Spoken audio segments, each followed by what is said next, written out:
Devant l'ambassade de Chine à Paris, déploiement inhabituel des forces de l'ordre. Une manifestation pro-tibétaine, pro-ouïghour? Non, un rassemblement de Falun Gong, sa branche française venue défier les autorités de Pékin. Tous ces crimes du Parti communiste. Il y a 10 ans tout juste, débutait la vague de répression orchestrée par les autorités chinoises, arrestations, internements dans des camps de rééducation et prélèvement d'organes, affirment même les Falun Gong.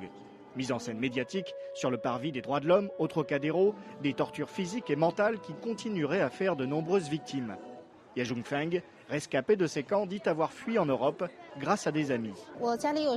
Toute ma famille, mes parents, mes frères ont été exécutés. Nous étions empêchés de dormir, d'aller aux toilettes. Si on bougeait, les policiers nous brûlaient avec des matraques électriques.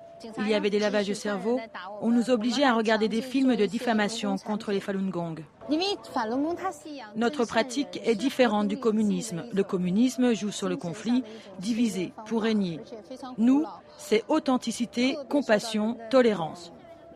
Une secte hérétique, rétorquent les autorités de Pékin. Une organisation secrète, à but très lucratif, responsable de la mort de plus d'1 millier d'adeptes à qui on aurait interdit de se soigner.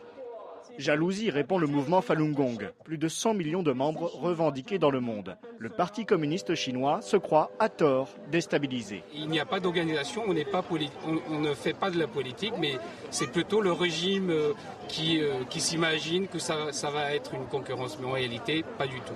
Pas d'ambition ouvertement politique, mais un appel très clair au gouvernement démocratique. Plusieurs députés français soutiennent ainsi la diaspora Falun Gong.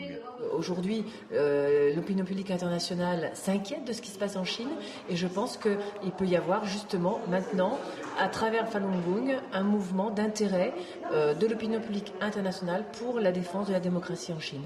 Interdits uniquement dans leur pays d'origine, les Falun Gong cherchent des relais à l'étranger. Leur pratique, non violente, méditative, est une arme non négligeable pour mobiliser l'opinion internationale.